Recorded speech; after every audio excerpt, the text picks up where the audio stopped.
हाय नमस्कार सगळ्यांना, शुभ सकाळ. तर मी आता म्हणजे असे छोट्या छोट्या म्हणजे चित्रपटातले छोटे छोटे किस्से सांगत आहे. तर तुम्हाला आवडतात का ते तुम्ही मला नक्की सांगा बरं का. तर बाळा गाव कशी अंगाई ह्या सिनेमातला किस्सा सांगणार आहे.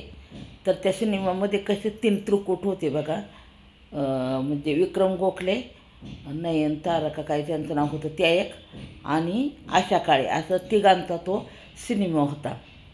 तर आशा काळेचं पण प्रेम असतंय आणि ते नयनतारा त्यांचं पण प्रेम ते असते ते विक्रम गोखलेवरती.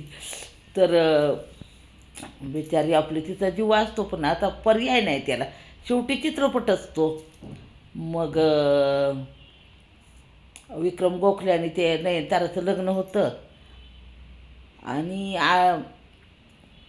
आशा काळेकडे त्यांना मुलं ते आशा काळ्यांच्याकडे सांभाळायला ते तीच सांभाळत असते ना त्या छोट्या बाळाला. तर किस्सा काय सांगायचा आहे तुम्हाला, की त्यांचं ते एक गाणं आहे बघा, धुंदीत राहो मस्तीत गाऊ चेडीत जाऊ आजू प्रीत साजना. ते एक आहे ना, अजून एक कुठलं तरी गाणं आहे. तर त्याचं शूटिंग होणार होतं काश्मीरला, बाहेरच्या राज्यामध्ये. आणि लिंबोनीच्या झाडामागं ह्याचं शूटिंग कुठं होणार होतं, म्हणजे महाराष्ट्रात म्हणा किंवा आपलं काय त्यांचा हॉल असतो तिथं कुठं ते शूटिंग होणार होतं. मला जेवढं सांगता येईल तेवढं मी सांगणार बरं का, काय चुकलं तर मला माफ करा. आणि मग आशा काळ्यांनी विचारलं की बाकीचे शूटिंग तुम्ही बाहेरच्या राज्यात घेणार बर्फात, आणि बाळा गाव कशी अंगाई ही शूटिंग म्हणजे त्याच्यातच ते मिक्स कसं काय होणार हे असं असं त्यांनी विचारलं.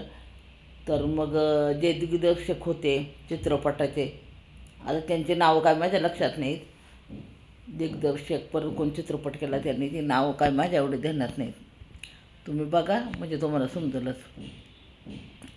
मग त्यांनी सांगितलं की हे गाणी बाळा गाव कशी अंगाई याच्यातली सगळीच गाणी सुपरहिट होणार, आणि खरोखर ती गाणी सुपरहिट झाली. आणि आजही लोकांच्या म्हणजे तोंडामध्ये ती गाणी सहज बोलली जातात. लिंबोनीच्या झाडामागं चंद्र झोपला ग बाई, आणि धुंदीत राहू मस्तीत गाऊ छेडीत जाऊ आज प्रीत साधना. ही अशी 2 गाणी आहेत ना, प्रत्येकाला आवडणारी गाणी आहेत. जुनं ते सोनं उगच म्हणलं नाही. नाहीतर आता ते पिक्चर येतो कुठं जातो कुठं, त्याच्यात कुठलं गाणं होतं काही माहीत नाही. पण जे जुनं होतं ना ते अजूनही आजरामर आहे. आणि मग त्या अशा काळ्यांना जरा वाईट वाटलं की बाबा आपण यांना हा प्रश्न विचारला. मग त्यांनी त्यांच्या स्वारी पण मागितली. तर धन्नो, मला जेवढं बोलता येईल तेवढं मी बोललं आहे. तुला काय समजून घ्यायचं तुझं तू समजून घे. कारण कसं असतं माहिती का, काय काय जे विषय जे आहेत ना ते डोक्यातून यावं लागतात आणि म्हणजे मनातून यावं लागतात. ते काही काही विषय जे आहेत ते अचानक असं सुचत नाही. पण जेवढं मला बोलायला येतं तेवढं मी बोलते. तर चला, बाय बाय सगळ्यांना.